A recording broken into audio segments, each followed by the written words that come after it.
it's been a whirlwind.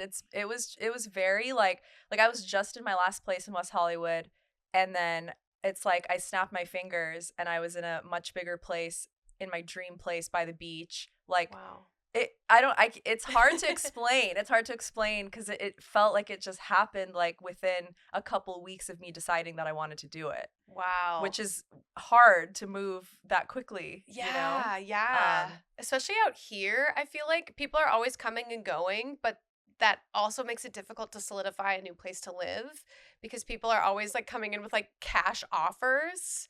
And that is like not me.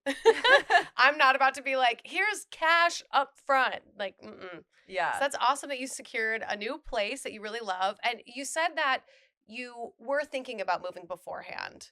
So you had started kind of like, what would I want instead of like the place that I'm currently at, right? Like you kind of made the mental list. Yeah, so I was in West Hollywood for a long time and I loved it there for a long time, but I felt like it was now out of alignment with the person that I was becoming, and I just knew I wanted to be somewhere by the water. Like it just hit me one day and I was like, I need to be by the beach. I just want to be by the water. I want it to be like quiet where I live and peaceful where I live, and West Hollywood's fun, but it's not quiet and it's not peaceful.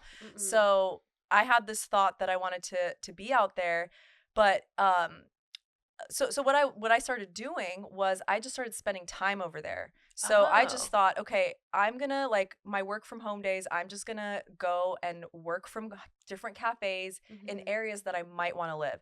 Malibu, Santa Monica, the Palisades, Marina Del Rey, like wherever that was.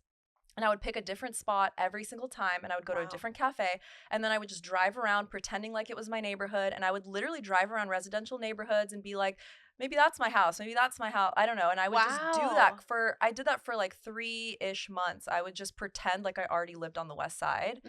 And then this is what's crazy. Okay, here's one of my manifesting stories. I was at home one day in West Hollywood. I hadn't started looking for places to live yet at all. I haven't even put out the feelers.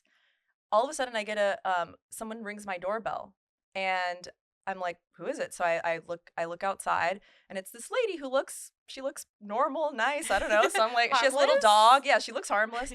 I open the door, and I'm like, and I recognized her face, but I didn't know from where. I had no idea where I'd seen her before. And I open the door and she goes, hi, I'm a real estate agent. I was just in the area and I was wondering if you were thinking about selling your place. And I was like, who told you? What? Yeah. You know what I mean? And I was like, what? And she's like, yeah, I'm just like knocking around. Like she literally just like randomly picked my unit in this condo building. Wow.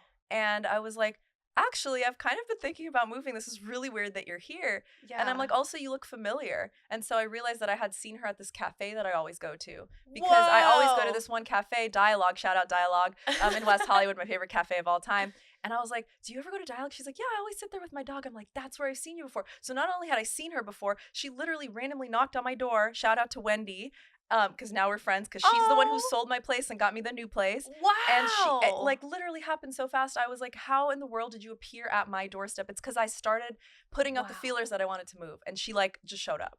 That is insane. Yeah, it's actually crazy when I think about it. Like, it was already crazy then, and then when I think about it now, I'm like, it's still crazy. It's not any less crazy. When the stars align, you know, I feel like that is insane. Like, you could not make that up. No, and like, and I'm gonna send this episode to her, you know, and it's crazy because now it's like, well, okay, I have to now sell I can't just get a new place. I have to sell my place and get a new place. If I could get both right now, I would, but I couldn't at the time. Yeah. So that's hard. People say, oh, it might take like a year or like 6 months to a year, sometimes longer, to like sell and buy, and like a whole process. Yeah. Literally within a month, I had sold and bought with her my new dream place, like by the beach. That's insane. Somebody put in an offer. I had one offer, and I put in an offer, and it was accepted, and I sold literally the same, like within the same couple weeks. Yeah. Insane, right? That is so cool. Yeah. Oh,